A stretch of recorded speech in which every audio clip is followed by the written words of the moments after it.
Bonsoir. La pandémie liée à la Covid-19, on en parle toujours et on évoque toujours les mesures barrières pour éviter le virus et surtout l'importance ou la nécessité de se faire vacciner. Et ce soir, nous vous proposons de redécouvrir encore les différents vaccins sous toutes leurs composantes et ce sera avec nos invités sur ce plateau. Ils sont deux. Nous avons professeur Mireille Prince-David, elle est bactériologue, virologue. Professeur David, bonsoir. Bonsoir Anita, bonsoir chers téléspectateurs. Merci beaucoup d'avoir répondu à notre invitation une fois encore, professeur. Et nous avons également professeur Mounerou Salou, qui est pharmacien, microbiologiste et membre du conseil scientifique. Professeur Salou, bonsoir. Bonsoir Anita, bonsoir chers téléspectateurs. Merci et content de vous retrouver une fois encore sur notre plateau. Alors, professeur Salou, je m'en vais vous poser la première question justement sur vos impressions sur la campagne vaccinale qui se déroule depuis plusieurs semaines déjà maintenant dans le Grand Lomé et sur toute l'étendue du territoire national. Quelles sont vos impressions aujourd'hui après, on va dire, des débuts timides quand même de la vaccination? Merci Anita, très belle question. Nos impressions, elles sont bonnes. Et comme dirait l'autre, quand on compare, on se compare peut-être à soi-même d'abord, puis aux autres. C'est vrai que le début a été timide, mais progressivement, on note quand même une adhésion. Mais il y a des efforts à faire. Mais si l'on compare par rapport aux autres pays, parce qu'il y a des chiffres quand même, on peut saluer les Togolais dans cette adhésion qui vient progressivement. Mais il y a des efforts à faire. D'accord. Alors, professeur David, expliquez-nous qu'est-ce qui peut-être motive un peu les Togolais aujourd'hui à adhérer à l'initiative vaccinale? Toute vaccination est une prise de décision individuelle, mais aussi une réflexion collective. Et en fait, comme cette maladie est nouvelle, les gens ont eu beaucoup d'hésitation. Oui. Et les réseaux sociaux dans le monde entier, n'est pas qu'au Togo, ne nous ont pas facilité la tâche. Mais les efforts que les uns et les autres font pour sensibiliser, pour expliquer le pourquoi de la vaccination et la bonne volonté du service de santé, du personnel de santé qui s'est fait vacciner en premier pour donner l'exemple, a permis à la population de se rendre compte que tout compte fait, il n'y a pas autant d'effets indésirables que l'on pense et il n'y a pas de choses très graves qui se passent. Dans la grande majorité des cas, la vaccination a été bien reçue par les gens qui ont été vaccinés. Et de bouche à oreille, il y a eu un engouement. En outre, par ailleurs, on a déjà les résultats des pays du Nord qui ont beaucoup vacciné. Voilà. Je donnerai l'exemple de la Grande-Bretagne et l'exemple d'Israël qui ont tellement bien vacciné qu'ils peuvent reprendre l'activité économique qui était totalement arrêtée. On voit dans ces pays le nombre de nouvelles infections diminuer et ces informations qui sont publiées dans des journaux scientifiques sont vraiment témoins que c'est ce qu'il faut faire. Nous voyons aussi les grands pas qui sont faits aux États-Unis, qui rattrapent et qui dépassent maintenant tous les pays en nombre de vaccinations, où l'on voit que les choses commencent à se stabiliser. Voilà. Et donc, je pense que l'exemple est suivi par la majorité de nos concitoyens. D'accord. Et alors, professeur Salou, justement, parlant de ces exemples-là que donne le professeur David, est-ce que c'est possible pour nous également au Togo de parvenir d'abord à l'immunité collective tant recherchée pour pouvoir prétendre comme ces pays-là revivre normalement, entre griffes? Oui, est-ce que c'est possible? Je dirais d'emblée, oui, impossible n'est pas togolais. Nous sommes dans cette dynamique. Et ce genre d'émission contribue d'ailleurs à toucher encore ceux qui restent réticents. Tout à l'heure, le professeur l'a dit, la maladie est nouvelle, il y a quelques hésitations, mais je me suis fait vacciner. Elle s'est fait vacciner. Nous ne sommes pas morts, nous sommes là. Au contraire, on commence à même à voir dans des familles des modèles où vous côtoyez même quelqu'un qui fait la maladie, mais parce que vous avez été vacciné, bon, les choses se passent bien. Et donc, nous sommes dans l'espérance qu'avec le programme qui est en cours, avec la mobilisation du personnel de santé et l'adhésion, parce que de plus en plus, nos concitoyens appellent, ils veulent se faire vacciner. Oui. Et donc, nous avons bon espoir que d'ici à très peu, nous allons atteindre le niveau qu'il faut pour avoir cette immunité collective. Alors, professeur David, c'est vrai qu'on parle de vaccination, de l'importance de se faire vacciner, mais dites-nous, peut-être un petit rappel, on se vaccine contre quoi normalement? Oui, nous avons une maladie nouvelle dont on connaît le responsable. Le responsable, c'est le virus Covid-19, de son nom scientifique SARS-2. Pourquoi 2?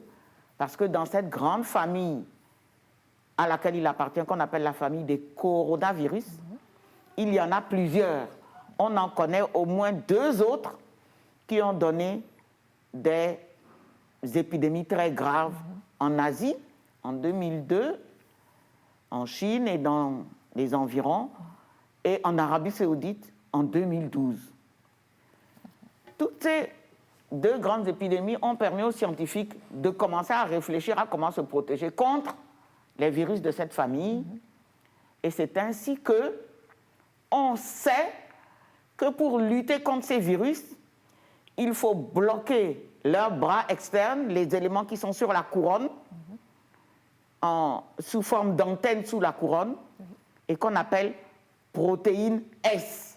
On l'appelle aussi en anglais spike, protéine S, spike. Et donc, on sait que si on arrive à bloquer ces antennes extérieures, alors le virus ne peut plus se multiplier dans l'organisme. Donc, quand on vaccine pour que l'organisme, le corps du sujet vacciné, fabrique les armes contre la protéine S. Et ces armes sont de 3 types. Il y a d'abord, lorsqu'on vous injecte donc ce vaccin amène votre organisme à fabriquer la première arme contre la protéine S, qu'on appelle anticorps neutralisant la protéine S. La deuxième arme qu'on appelle cellules cytotoxiques, c'est des cellules, des grosses cellules, des gros globules blancs qui vont tuer toute cellule qui voudra multiplier éventuellement Covid-19. Et enfin, une troisième arme importante, c'est la mémoire, parce que lorsque vous vaccinez quelqu'un, pour toute vaccination, vous lui faites fabriquer une mémoire de telle sorte que quand il rencontre l'ennemi sauvage, le virus sauvage, il se souvient qu'il a déjà fait ce combat et donc il va agir très vite pour neutraliser l'ennemi sauvage. C'est ce qu'on fait dans toutes les vaccinations. Donc en ce qui concerne la vaccination anti-Covid, nous vous injectons, on injecte différents vaccins. Différentes maisons vendent ce vaccin, fabriquent ce vaccin. Et nous allons le redire tout à l'heure, ces différents vaccins qu'on injecte par voie intramusculaire font fabriquer à la cellule qui a reçu, qui a été piquée, au muscle qui a été piqué, font fabriquer de la protéine S à la surface de ces cellules. Et alors, le système de défense va réagir comme si on avait rencontré le virus vrai de vrai avec sa protéine S. C'est comme un leurre qu'on envoie dans l'organisme et l'organisme se met à fabriquer les 3 armes, à réagir et à fabriquer ces 3 armes. Voilà. Qu'est-ce qui permet de fabriquer ça? Notre fabrique d'armes s'appelle système immunitaire, système de défense. Et c'est comme ça que chacun de ces vaccins va agir par des chemins différents, mais on en parlera tout à l'heure dès que je vais vous énumérer les vaccins qui sont disponibles et leurs différents fonctionnements. D'accord. Alors justement, professeur Salou, parlons des vaccins. C'est vrai qu'on a commencé avec AstraZeneca. On a pris donc la réception de l'eau d'un autre vaccin et on nous annonce d'autres vaccins et tout. Alors, on va essayer ce soir de faire le point de ce que nous avons pour le moment au Togo et voir leur fonctionnement. Alors dites-nous, professeur, quels sont les vaccins disponibles aujourd'hui? Quels sont les vaccins qui sont administrés au Togolais aujourd'hui? Les vaccins disponibles à ce jour au Togo, je pense que vous les connaissez. Il s'agit de AstraZeneca, qui a été reçu, si ma mémoire est bonne, début mars, le 6 mars. Et après, la semaine dernière, nous avons reçu le vaccin Sinovac, qui est le second vaccin. Et ces 2 vaccins sont déjà en administration dans le pays. Mais il y a des vaccins qui sont en attente, qui doivent arriver, comme celui de Pfizer, BioNTech, Johnson & Johnson, qui sont attendus, et éventuellement le vaccin russe Sputnik V. Oui. Pour l'instant, c'est ce qui est prévu dans la stratégie vaccinale anti-Covid-19. Mais certainement, on n'est pas fermé, le pays n'est pas fermé. S'il y a d'autres opportunités de vaccins qui sont reconnus efficaces et disponibles, parce qu'aujourd'hui, l'autre question, c'est la disponibilité des vaccins. Oui. Donc, la porte n'est pas fermée, il suffit qu'on soit convaincu de l'efficacité, et si c'est disponible, pourquoi pas. D'accord. Alors, professeur David, voilà donc les vaccins disponibles. Vous avez déjà commencé par nous expliquer un peu, disons, l'effet ou bien ce que ces vaccins font dans l'organisme. Alors, dites-nous plus en détail et plus spécifiquement, si on prend AstraZeneca ou l'autre vaccin Sinovac qui vient d'arriver, alors comment ces vaccins-là fonctionnent-ils dans l'organisme humain? La chose est très simple. Ces vaccins ont été fabriqués contre le coronavirus de 2 manières différentes. C'est-à-dire qu'il y a 2 grands groupes de vaccins. Il y a les vaccins qui sont fabriqués selon les méthodes classiques, c'est-à-dire qui sont fabriqués comme on fabrique le vaccin de la poliomyélite, le vaccin de la rougeole, on peut en citer d'autres. Ces vaccins-là, on prend le virus, on le tue, on le fatigue, il ne peut plus donner la maladie, mais la couronne, la protéine S là est toujours intacte. Donc quand vous rentrez ce virus mort, on dit virus, il est détruit quoi, inactivé, il est devenu inactif, il ne peut plus se multiplier. Virus, vaccin, virus inactivé. Lorsqu'on l'injecte dans l'organisme, la couronne est toujours là. Et le système immunitaire dit, mais ça, c'est pas le virus. Voilà. Il n'a vu que la couronne lui, mais il dit, ça, c'est le virus. C'est le virus. Et il va réagir. C'est avec ce principe-là que le vaccin Sinovac a été fait. Sinovac, c'est un vaccin avec un virus qui est inactivé. Et c'est comme le vaccin de la poliomyélite avec virus inactivé. On connaît bien cette technique. Facile à conserver, ça n'a pas besoin de... Ce n'est pas sujet, ce n'est pas sensible à de grandes variations de température, etc. Maintenant, il y a le deuxième groupe de vaccins qui sont des vaccins plus récents, mais auxquels on a commencé à réfléchir depuis une vingtaine d'années seulement, alors que les autres vaccins, c'est depuis le début du siècle, le siècle dernier. Et donc, ces nouveaux vaccins, on a des nouvelles plateformes technologiques. C'est quoi le principe? Quel est le principe? Il s'agit de réagir contre la protéine de couronne. Donc, on a dit, on veut que l'organisme, le corps qui reçoit ce vaccin, fabrique lui-même la protéine S contre laquelle il va se battre. Comment va-t-il faire pour le fabriquer? Pour fabriquer lui-même, disons, le la virus. protéine S. Il ne va pas fabriquer le virus. Mais il ne fabrique que protéine S. Et maintenant, il ne fabrique pas le virus. C'est ça l'avantage. Et il va fabriquer la protéine S qui ne donne pas la maladie. La protéine S, c'est quelque chose seulement qui dit, c'est un signe indirect du virus contre lequel l'organisme va réagir comme si c'était le virus lui-même. Donc c'est inoffensif, hein, puisque le virus n'est pas là. Comment fait-on? Deux grands groupes. Soit on a utilisé quelque chose comme AstraZeneca. Qu'est-ce qu'on a fait? On a dit, la protéine S, pour la fabriquer, voici son message. Voici le message. C'est comme si vous faites la cuisine. Si vous voulez fabriquer une sauce gombo, on dit 1, il faut acheter le gombo, 2, il faut couper le gombo, 3, il faut... Ce message-là, c'est dans le code génétique du virus. Donc, on sait le code génétique du virus, et maintenant, ce code génétique du virus, on a su le lire, et on a su le fabriquer en laboratoire.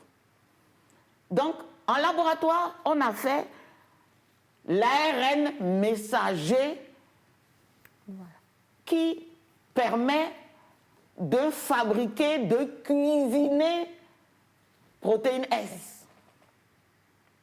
Et cet ARN messager qu'on fabrique en laboratoire, facilement maintenant, parce que c'est les nouvelles technologies, à partir de quelques petites choses, eh bien, c'est le code génétique de la protéine S. Et donc, soit on injecte à l'individu l'ARN messager fabriqué en laboratoire. Ça s'appelle ARN messager de synthèse. Qu'on prépare un peu pour l'injecter, que ça rentre plus facilement, il faut le mettre dans de l'huile, dans des petites particules d'huile qu'on appelle nanoparticules. Voilà. Parce que c'est très petit. Parce que c'est très petit. Ça passe facilement. Et quand ça s'est injecté, la cellule qui reçoit ça lit le code. Oui. Et elle dit, mais ça là, avec ça là, voici ce que je vais préparer. C'est protéine S.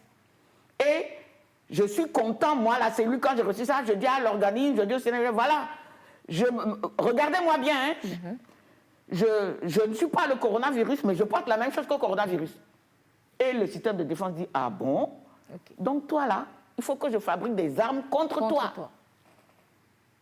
D'accord? Contre ta protéine S, contre toi-même, contre... Et l'ARN là que vous avez synthétisé, qu'on a injecté, quelques jours après son injection, l'organisme le détruit. Il a pris son message, il n'a plus besoin de cet ARN, il le détruit. Donc, je le redirai tout à l'heure, c'est sans danger pour la personne qui reçoit ça. Oui. C'est pas de l'ARN, c'est de l'ARN pas extrait du virus, mais c'est de l'ARN synthétisé en laboratoire, voilà, et fabriqué, qui est tout de suite détruit. La deuxième manière de faire, c'est de mettre cet ARN-là, synthétisé en laboratoire, de le mettre dans une boîte. Et quelle boîte on va choisir? Ça va être un virus, un autre virus, d'une autre famille, qui n'est pas contagieux pour les humains. Qui n'est pas méchant pour les humains. C'est une famille qu'on appelle adénovirus. Ils n'ont rien à voir avec coronavirus. Ils vivent à l'état normal dans notre gorge, dans la gorge des chimpanzés. Et quand on nous injecte cet adénovirus, souvent d'ailleurs qu'on inactive, ça ne donne pas de maladie. C'est dans cette boîte-là qu'on va mettre, on va coincer l'ARN messager qu'on a fabriqué en laboratoire, l'ARN messager de protéine S. De coronavirus fabriqué en laboratoire. On coince ça dedans. Donc, on obtient un adénovirus qui n'est pas comme l'adénovirus d'origine. C'est un recombinant. On a combiné quelque chose. C'est une chimère. Et donc, C'est pour ça qu'on dit que ces autres groupes de vaccins, qui sont aussi des nouvelles techniques, nouvelles technologies, c'est des vaccins à virus recombinant, à vecteur, c'est-à-dire porté par un virus. Dès que vous injectez ce virus qui contient dans son sein non seulement son propre génome, mais le code génétique de la protéine S que vous avez fabriqué en laboratoire, il s'ouvre et il envoie le message. Ce qui est relargué, c'est le message. Et dans le message, il y a, voici le code de protéine S de coronavirus. Donc, dans la nouvelle technologie, dans les deux cas, on arrive, c'est deux chemins pour arriver au même endroit. Voilà. D'accord. Vous avez compris? Merci beaucoup, professeur David, justement, pour, disons, toutes ces explications, toute cette pédagogie. Mais professeur Salou, peut-être encore d'autres explications. Dites-nous, qu'est-ce qui explique le fait que certains vaccins, on doit les administrer en 2 doses et d'autres vaccins non? Peut-être dire avant oui. Que AstraZeneca, comme Johnson Johnson, ce sont des vaccins à virus recombinant, vecteur viral. Alors que Pfizer, qu'on attend encore, c'est directement l'ARN mis dans l'huile là qu'on va injecter. Voilà. Et ça, cet ARN mis dans l'huile, il est plus fragile. Parce que mis dans une boîte, c'est moins fragile. Mis comme ça dans l'huile, c'est plus fragile. C'est pour ça que Pfizer, il faut le conserver à des températures de moins 60 à moins 80. Donc, c'est très fragile, donc vraiment très fragile. Voilà, à surveiller de très près. De très près. D'accord. Alors, professeur Salou, je reviens à vous, donc, à vous pour nous expliquer justement la nuance, ce qui fait que certains vaccins, on nécessite 2 doses de certains vaccins et d'autres non. Peut-être avant de répondre à cette question, le professeur David tout à l'heure a présenté les technologies pour les vaccins qui sont disponibles ou qui sont en cours de réception pour le Togo. Mais dans toute cette stratégie vaccinale contre le coronavirus, mieux aussi, il y a par exemple Novavax qui est sur le principe de la protéine S directement. C'est celle-là qu'on va injecter directement aux patients. On n'attend même pas de faire synthétiser par l'organisme, ça c'est une autre procédure. Et il y a une grande recherche qui est faite sur ce qu'on appelle les ADN nus dans le cas de coronavirus. Pour dire qu'il y a plusieurs façons, mais là, le résultat, c'est d'avoir cette protéine S contre laquelle le système immunitaire va réagir. Et maintenant, je viens à votre question. Selon le thème technique, selon la capacité de ce vaccin à stimuler le système immunitaire, la réponse peut être plus ou moins suffisante. Et donc, dans ce qu'on appelle la vaccination, et des fois, il faut booster cette première réponse primaire qui n'est pas suffisante. C'est comme un enfant qui fait un apprentissage, vous lui donnez une leçon à apprendre, il fait une première lecture, il récite, mais vous n'êtes pas encore satisfait et il doit reprendre. Et dedans, il y a des vaccins comme Johnson Johnson, avec les essais cliniques qui ont été faits, on se rend compte qu'une seule dose peut permettre d'avoir la réponse attendue. Soit dit-on, au passage, ces vaccins-là, la réponse immunitaire que nous attendons est celle qui est conférée lorsque vous avez fait un Covid grave. Lorsque vous faites la maladie de façon grave, vous avez une réponse. Et c'est ce degré de réponse-là qui est visé dans la vaccination. Okay. Et donc, c'est comme là, nous venons de faire, nous avons commencé à vacciner. Parallèlement, pour des questions de recherche, il y a quelques individus que nous prélevons pour voir est-ce que le système immunitaire, surtout que la question est individuelle. Voilà. Pour voir comment les gens réagissent. Donc, peut-être aujourd'hui, nous sommes en train de parler de 2 doses pour AstraZeneca. Lorsqu'on aura, je dis n'importe qu'on aura une immunité collective où on va se rendre compte que la population réagit bien, peut-être qu'on passera à 1 dose. Rien n'est... Cela dépendra de la réactivité. En fait, En fait, nous devons nous rappeler que le système immunitaire, il est unique à chacun. Comme nous sommes uniques, notre système immunitaire est unique. On ne réagit pas tous De la même façon. pas de la même, tous aussi vite, tous aussi fortement. Il y a des gens pour lesquels vous allez les... Je prends des exemples toujours très faciles. Il y a des gens, vous les giflez, ils ne vous répondent pas. Il y a des gens, dès que vous approchez votre main, ils vous donnent un coup de poing. En même temps, ils se braquent. Voilà. Et donc, c'est comme ça le système immunitaire. C'est notre système de défense. Pour certains individus qu'on ne connaît pas, la réponse va être plus lente, plus douce, va se mettre en place de façon suffisante après plusieurs jours. Pour d'autres, c'est après quelques jours. Pour d'autres, le niveau va être très élevé. Pour d'autres, le niveau va être plus bas. Et c'est ce que nous sommes en train d'étudier de par le monde. Cette maladie a confirmé que la manière dont notre système de défense réagit contre la maladie, elle est unique à chacun. Et donc, quand on dit sensibilité, immunité, 80%, c'est des statistiques que l'on donne. Mais ce n'est pas des individus. Parmi les gens que vous avez vaccinés, vous pouvez avoir 80% de personnes qui vont avoir un taux. Les taux ne sont pas les mêmes, mais parmi eux, vous pouvez avoir certains qui, au bout des 15 jours, n'ont pas eu le titre des 80%.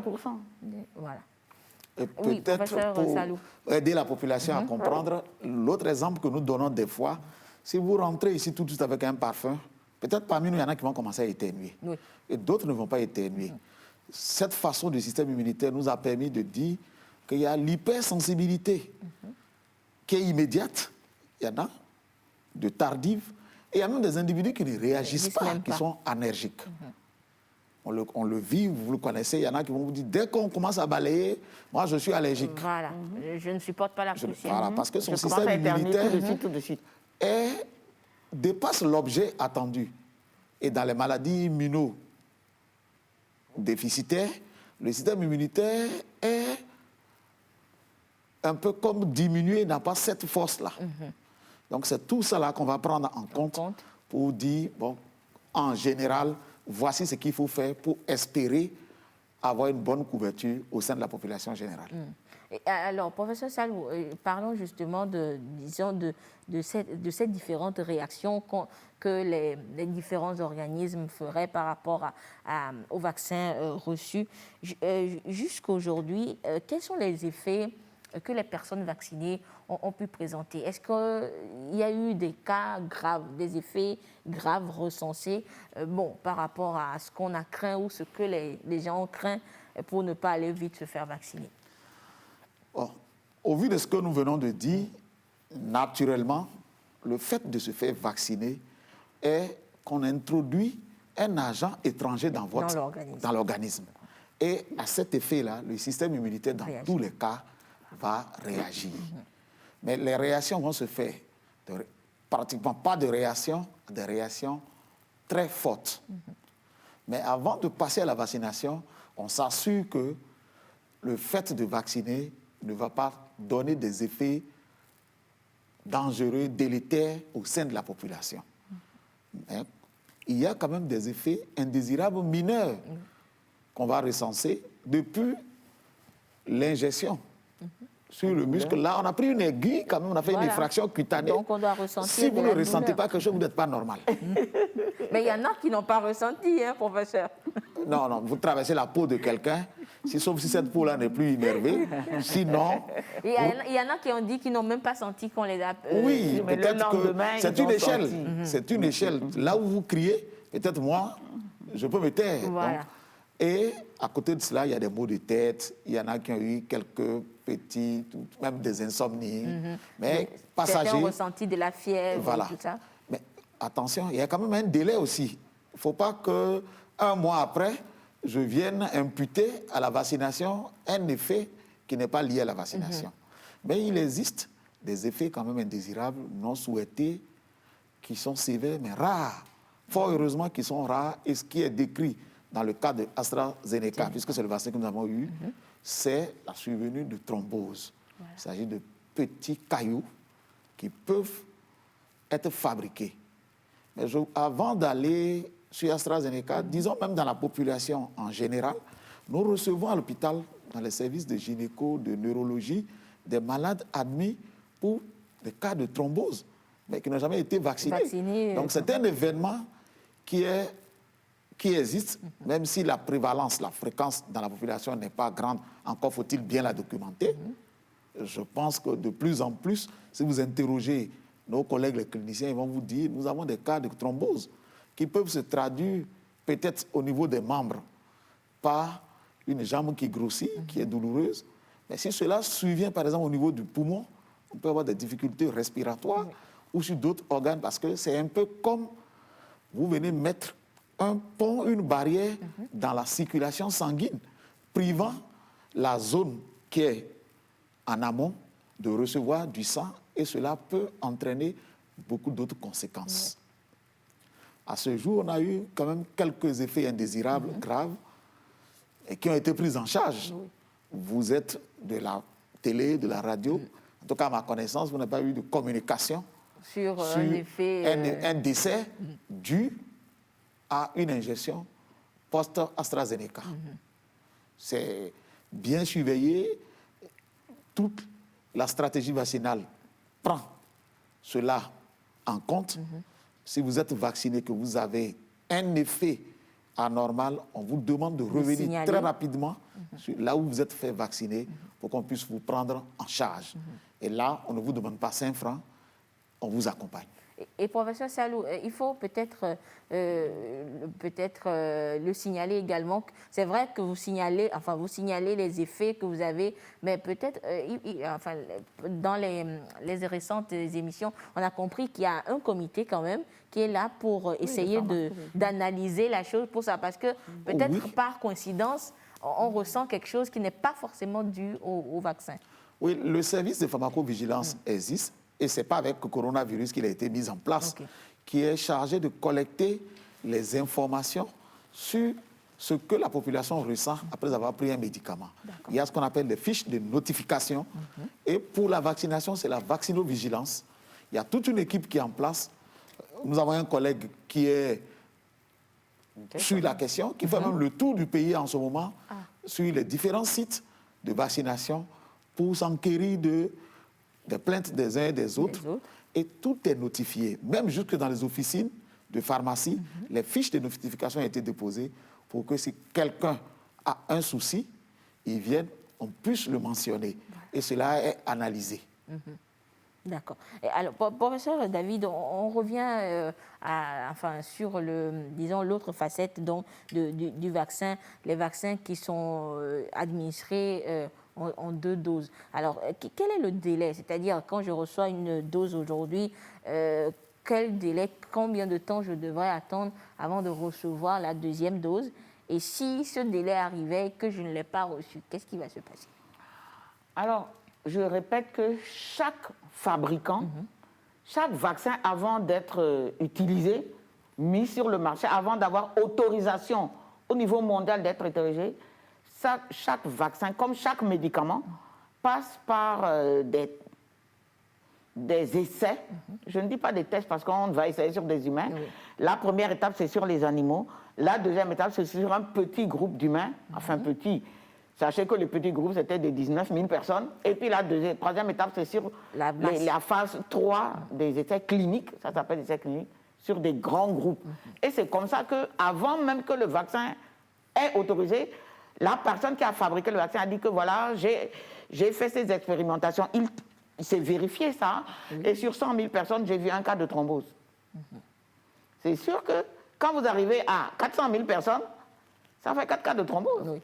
Si vous arrivez à 4 millions, ça fait ce que ça fait.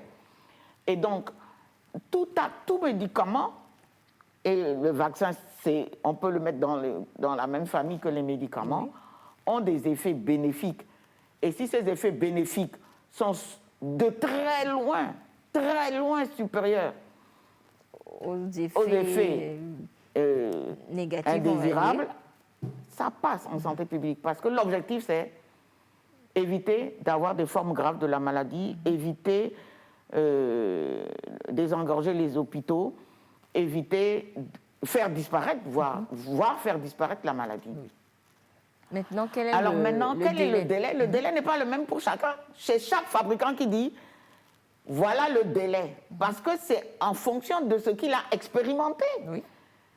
Par exemple, pour AstraZeneca, ils disent, le délai, c'est 40 jours minimum, mais que ça peut aller jusqu'à 80, voire 100 jours.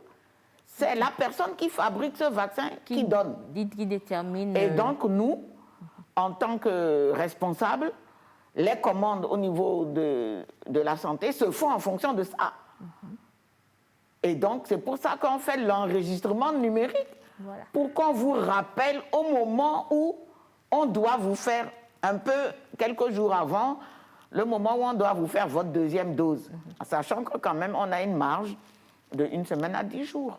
Voilà. Donc, pour AstraZeneca, on a encore le temps. On est en train on vous a demandé de vous faire enrôler, et on vérifie surtout les documents, et on est en train on va convoquer les gens très très bientôt, parce que le vaccin est là. Voilà. Johnson Johnson a dit, c'est ce qu'a dit le professeur, que lui, avec une dose, on a un niveau en anticorps, l'organisme a très très bien réagi. Donc voilà, pour d'autres, ça sera autre chose. D'accord. Alors, merci beaucoup, professeur, pour toutes ces explications. C'est vrai que la vaccination, elle a commencé dans le Grand Lomé et s'est étendue aux autres régions du pays. C'est vrai qu'on évoque souvent le point de la vaccination dans le Grand Lomé. Mais ce soir, nous allons vous permettre également de découvrir ce qui se passe dans nos différentes régions, surtout dans la région des plateaux. Que se passe-t-il concrètement? Comment se déroule la vaccination dans la zone? Eh bien, notre correspondant, justement, à Atakpamé, Sylvain Abdou, nous fait le point dans ce reportage. La direction régionale de l'action sociale, c'est le site retenu ici à Tapamé pour la poursuite dans les plateaux de l'opération de vaccination contre la pandémie au coronavirus. Le vaccin administré, l'AstraZeneca. Cette vaccination concerne désormais toutes les couches socio-professionnelles de 30 ans et plus. Ici, l'équipe de vaccination s'est répartie en deux. Une qui s'occupe des personnes âgées et l'autre s'occupe des plus jeunes. À l'entrée, des volontaires d'engagement citoyen sont mises en place pour orienter et guider chacun par rapport au site qui le concerne. Cette jeune dame, par exemple, vient de se faire vacciner. Elle témoigne. Non, ça s'est bien passé. Ça ne fait pas trop mal. Je sais que le vaccin là va nous aider pour le Covid qui est en train de nous ronger dans le monde entier. Tout comme elle, plusieurs ont donc reçu leur première dose d'AstraZeneca pour le compte de cette vague de vaccination. Chacun d'entre eux s'estime heureux pour ce geste. Les rumeurs circulent de partout que la vaccination fait tel, ça fait tel, ça fait tel. Depuis lors, on n'a pas recensé des cas comme ça, donc je n'ai pas peur, pas du tout. Et j'exhorte la population à venir se vacciner maximum pour que nous tous nous soyons épargnés de cette pandémie. Beaucoup ont donc effectué le déplacement sur le site pour se faire vacciner afin de se protéger et protéger les autres. Une vaccination qui se déroule et bien dans les plateaux. Vous-même, vous constatez l'engouement autour de la vaccination. Nous espérons que ça va continuer comme ça pour que toute la population cible soit vaccinée et que nous ayons une immunité collective qui puisse nous amener à endiguer la maladie. Quand il y a une opportunité de se faire vacciner, tout le monde, naturellement, doit se diriger vers les centres de vaccination pour se protéger, se vacciner contre la maladie. Cette série de vaccinations entamée ici à Tapamé se poursuit sur le site de l'action sociale pour toucher un grand nombre de publics. 15 000 doses vont être administrées pour endiguer le fléau. Voilà donc la situation au niveau de la région des plateaux, justement. Professeur Salou, il y a nécessité quand même de préciser pourquoi on a commencé par le Grand Lomé, parce qu'à un moment donné, les populations des autres régions ont commencé par se sentir un peu oubliées par la campagne vaccinale. Je crois qu'au début de la campagne vaccinale, il avait été rappelé que toute la population togolaise est concernée et qu'il n'y aura pas d'inéquité, il n'y aura pas d'injustice.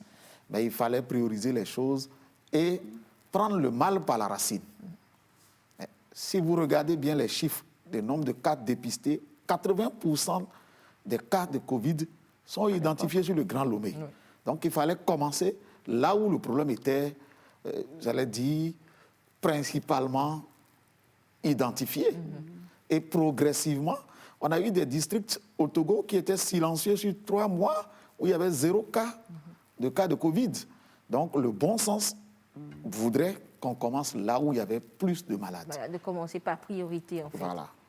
Je crois qu'on doit ajouter aussi le fait que non seulement il y avait beaucoup de cas, mais la vitesse en janvier, la vitesse avec laquelle l'épidémie se développait dans le Grand Lomé, c'est-à-dire Lomé, Aguer, a été extraordinaire. Ça a été, je ne sais pas, 10 fois, 20 fois, plus que ce qui se passait à l'intérieur du pays. Donc, il fallait, dans un premier temps, éteindre le feu avant de maîtriser cette situation avec les doses que nous avions reçues et puis se déployer dans le reste du pays. C'est ce qui se fait maintenant.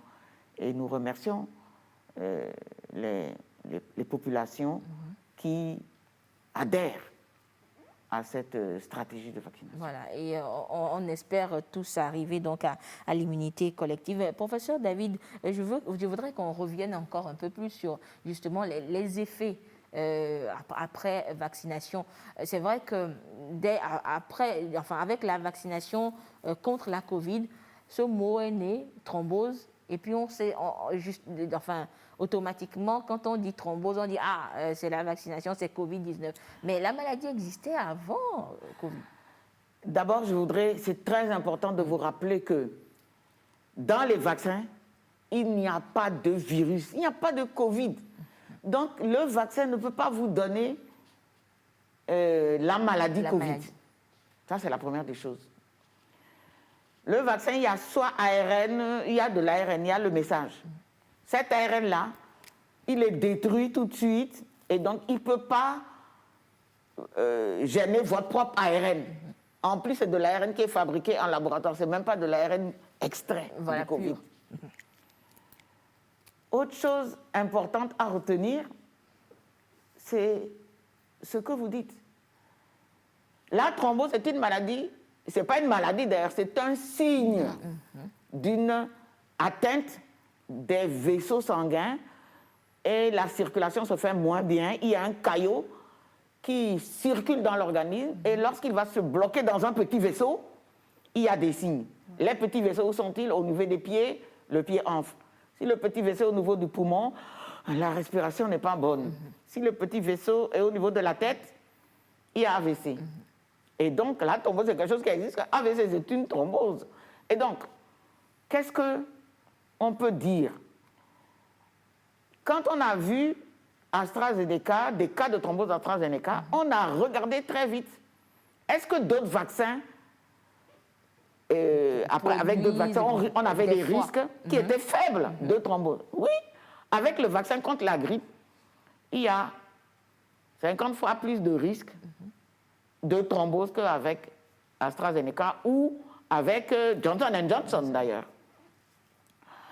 Quand on a regardé la thrombose d'une manière générale, lorsque vous prenez un avion entre Paris et New York ou entre Lomé et New York, quand il y avait des vols directs, le risque de thrombose que vous avez est plus important parce que la tension monte, la circulation ralentit. Donc le risque de thrombose, c'est quelque chose qui existe dans plusieurs situations et il est vraiment minime en ce qui concerne la vaccination anti-Covid. Évidemment, pour l'individu chez qui ça arrive, c'est grave, mais il y a son traitement. Et donc, très vite, il y a des signes. La douleur. Et très vite, il faut se présenter. Pour et enfin, et donc, je voudrais aussi profiter pour dire qu'entre 2 doses de vaccin, si on fait un Covid, ce n'est pas le vaccin qui vous a donné le Covid. Justement, parce que, professeur, je voulais demander, est-ce qu'il peut arriver que quelqu'un se fasse vacciner et puis quelques jours après, peut-être qu'il veut voyager, il fait un test et il est positif, Mais ce n'est pas dû au vaccin. Le test positif ne détecte pas protéine S. Le test positif détecte le génome de Covid vivant. Voilà. Donc, ça veut dire que cette personne n'avait pas... soit elle n'était pas dans les... Il faut, en général, en moyenne, 15, 21, voire 30 jours pour certains, pour avoir un taux suffisant pour ne pas faire une Covid. Ça veut dire que cette personne, elle était en train de faire ce Covid, ou elle a été infectée parce que le taux était trop bas. Le taux des armes, la quantité d'armes nécessaires n'était pas suffisante pour l'empêcher d'avoir l'infection à COVID. Et donc, dans le vaccin, il n'y a pas de Covid. D'accord. Il est important de le rappeler, professeur. Oui, peut-être par rapport à la question sur la thrombose. Le risque de thrombose, il faut le dire clairement, avec AstraZeneca, est très faible comparé à d'autres situations que nous vivons, que nous connaissons.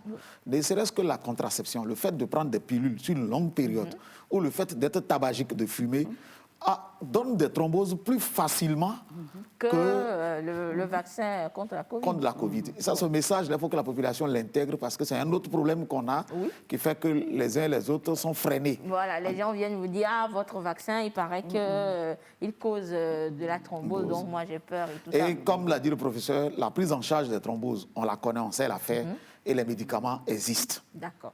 Et professeur Salou, je reste justement avec vous. Tout à l'heure, on a parlé des différents vaccins disponibles et on a parlé également du délai pour avoir la seconde dose. Alors dites-nous, vu qu'on a ces différents vaccins et qui sont là et qui vont encore arriver, est-ce que c'est possible qu'on mélange les vaccins? C'est-à-dire quelqu'un qui a pris AstraZeneca, lorsque le délai pour la seconde dose arrive, peut-être que c'est un autre vaccin, mais enfin qu'on peut prendre également une autre dose qui arrive. Alors, est-ce qu'il y a la possibilité de mélange? Oui, très belle question. C'est à croire que de plus en plus, vous vous rapprochez de la médecine. Ah oui. Parce que les équipes de recherche travaillent dans ce sens en ayant l'hypothèse qui est la suivante. On peut être devant une situation de pénurie de vaccins, alors que nous avons fait une première vaccination qui attend d'être boostée par un deuxième vaccin. Et cette réflexion-là existe même avant Covid. Elle était déjà menée avec la maladie à virus Ebola, où on parle de situation de vaccination homologue ou de vaccination hétérologue. Homologue, ça voudrait dire que je fais le rappel avec le même vaccin. Hétérologue, je prendrai un autre vaccin. Son cousin. Voilà, pour compléter. Et ici, dans le cas d'espèce, pour ce qui concerne Covid, si on réfléchit simplement, pour tous ces vaccins qui ont pour finalité d'élaborer des anticorps antiprotéines S, cela devrait être possible. Et très rapidement, en France d'ailleurs, la décision a été prise. Lorsque, chez les moins de 55 ans, il s'est agi de faire la deuxième dose, pour ceux qui avaient reçu AstraZeneca, on a fait Pfizer. Et en Angleterre, par rapport à la demande mondiale de AstraZeneca, ils ont commencé depuis février une étude où les gens ont reçu la première dose pour AstraZeneca et on a donné du Pfizer en deuxième dose. Les premiers résultats vont paraître en mai, puis en juin. Mais si vous lisez la littérature, cela est possible et d'ailleurs donne même des résultats plus intéressants que ce que nous pouvons appeler la vaccination homologue, parce que ce que vous dites, le thème scientifique consacré, c'est prime boost hétérologue. On fait un premier, on booste avec un autre. Un autre. D'accord, donc il y a possibilité. Et cette possibilité existe. D'accord. Mais professeur David, il n'y a pas de risque pour peut-être, on ne sait jamais, il y aurait quand même des effets, mais on ne va pas imputer cela au mélange. Peut-être avant que le professeur ne dise, je vais compléter quelque chose. Oui, il faut... Mais lorsque vous faites Covid, vous avez une immunité qui est causée par la maladie. On vous dit d'attendre 3 mois, après on vous fait une vaccination. Vous avez été vacciné, si vous voulez, par 2 types différents. Ça déjà nous donne l'autorisation de réfléchir. Et je vous dis, si je fais AstraZeneca ou Johnson & Johnson, bon, là c'est une dose, ou Sputnik V, mais je suis dans le système immunitaire, c'est la même réaction que je lui demande. Mais comme par habitude, il faut toujours évaluer. C'est pour ça que je dis des essais. Sont en cours, Voilà. justement. Mais en France, sans essai, la décision a été prise. C'est logique. C'est du logique, puisque, je vous ai dit, hein, dans un côté, on a de l'ARN mis dans de l'huile, dans l'autre côté, on a de l'ARN mis dans une boîte. Donc, une fois que je libère le messager, ma cellule va lire le message et fabriquer de la protéine S. Voilà.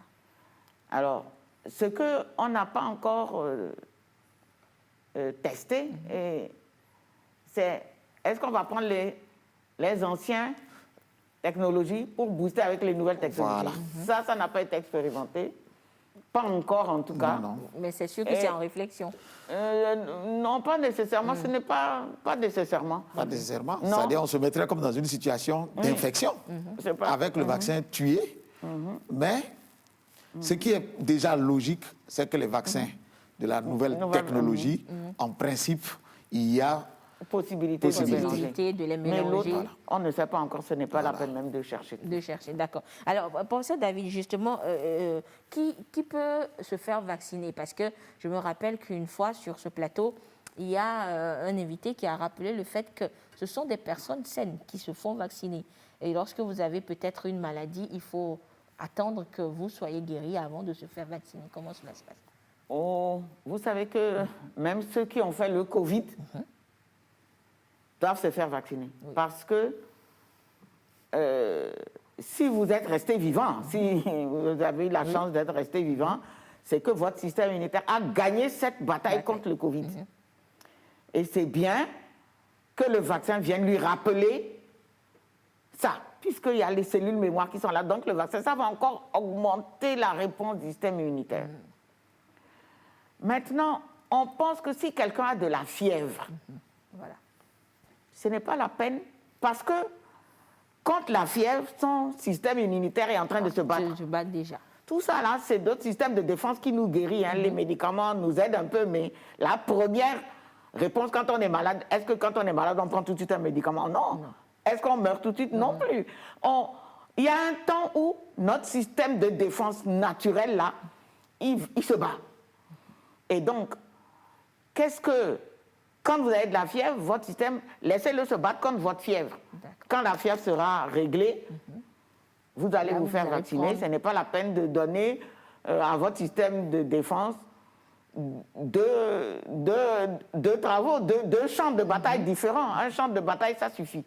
C'est ce que l'on doit dire. Sinon, il n'y a pas beaucoup de situations où on ne peut pas se faire vacciner. Maintenant, on dit même que la femme enceinte doit se faire vacciner. C'est au fur et à mesure, c'est une histoire qu'on est en train d'écrire. Voilà. On parle maintenant, même éventuellement, alors qu'au début on ne disait pas la femme allaitante, dans les dernières mises au point, à la fin du mois d'avril, la semaine dernière, les femmes allaitantes, on recommande aussi qu'elles se vaccinent. Parce que le système de défense chez une femme enceinte est bas. Parce qu'il s'occupe de la grossesse. Peut-être qu'il faut l'aider en la vaccinant pour qu'elle ne rencontre pas. Si elle est en situation de crise de Covid, il vaut mieux la vacciner pour qu'elle ne fasse pas une forme grave. De la maladie. Voilà. Ok, bon, professeur Salou, disons que vous êtes la voix la plus autorisée sur ce plateau. Vous êtes du conseil scientifique, justement. Nous sommes, nous rentrons dans le week-end de la fête du travail. Demain, donc, 1er mai, fête du travail.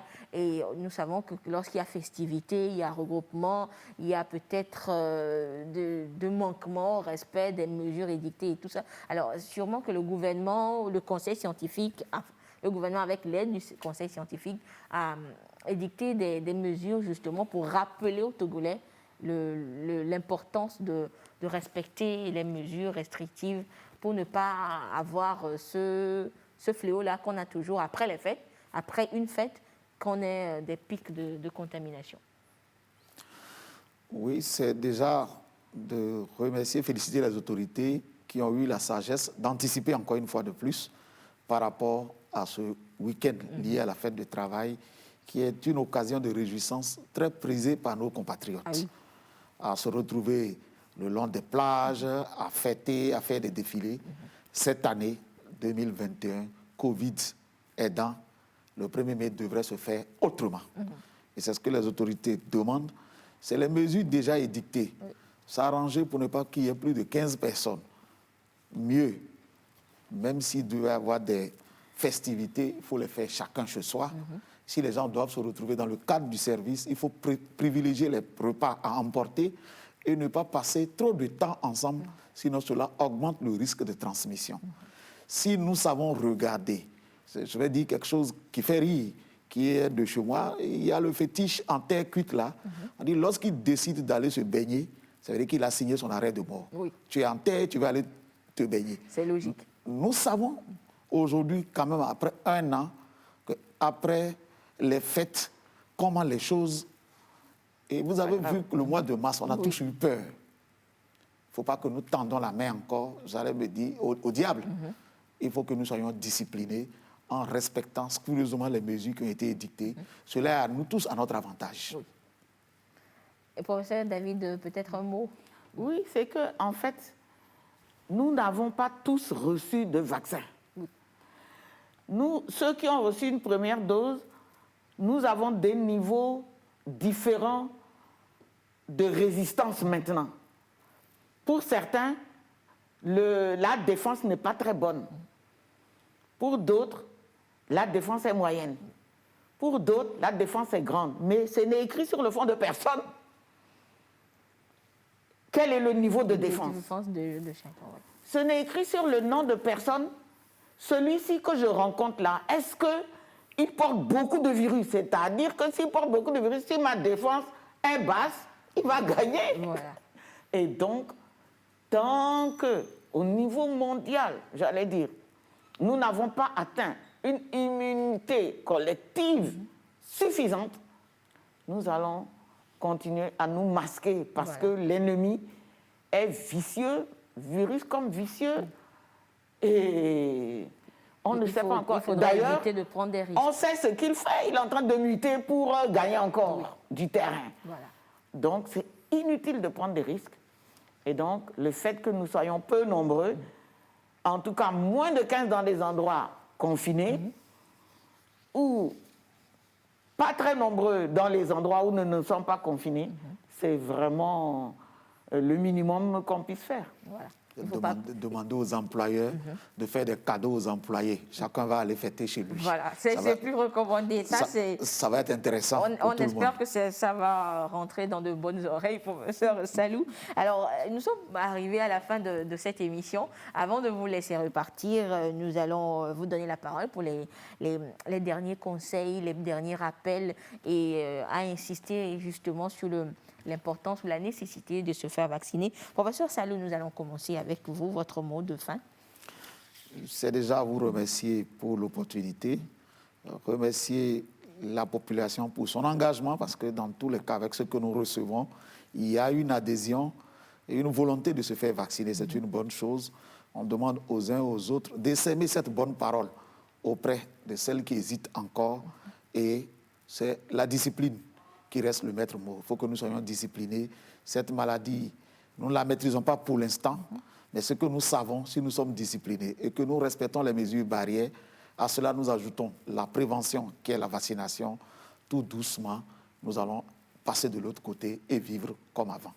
Merci beaucoup, professeur Mounirou Salou, je rappelle donc, qui est pharmacien, microbiologiste et membre du conseil scientifique. Professeur David, votre mot de fin. Je voudrais aussi remercier tous nos compatriotes, toutes les personnes qui vivent au Togo pour une grande adhésion à cette campagne de vaccination. Nous devons aussi remercier les autorités de notre pays qui ont permis que par les travaux qu'ils ont suscités, par l'encadrement qu'ils nous donnent, d'acquérir rapidement une grande diversité de vaccins et beaucoup de vaccins. Et de nous aider aussi à planifier. Parce que si vous voulez aller à la guerre, il faut un plan pour marcher de manière coordonnée. C'est ce qui se passe. On a vacciné les parties où la chose avait flambé très vite. On vaccine les endroits où il y a beaucoup de monde on vaccine aussi simultanément. On a élargi, on a commencé par les personnes les plus vulnérables et on va vers les personnes les moins vulnérables, mais parce qu'on veut que tout le monde soit vacciné. Alors, qu'est-ce qu'on doit dire encore? C'est qu'il faut de bouche à oreille sensibiliser ses voisins par le fait que vous avez été vacciné, que vous avez beaucoup d'endroits où vous pouvez aller vous faire vacciner, et sensibiliser pour que vous écoutiez aussi votre corps après cette vaccination. Qu'est-ce que vous sentez? Et n'hésitez pas à aller au centre de santé qui vous a vacciné ou à téléphoner à un médecin en disant voilà, même dans les heures qui suivent, je sens ceci, je sens cela, pour que la prise en charge va être faite. C'est aussi le lieu de remercier toutes les équipes agents de la santé qui vaccinent, qui prennent leur temps, qui vaccinent, qui prennent leurs risques. Et moi, je disais que j'allais rajouter que nous devons aller vite. Nous devons aller vite avant que les variants, les mutants, qui ont quand même un peu de parenté avec le virus qui court maintenant, avant que ces mutants méchants n'arrivent. Voilà. Parce que s'ils arrivent dans une maison qui connaît leurs cousins, ils ne pourront pas faire beaucoup de dégâts que s'ils arrivent dans une maison vierge.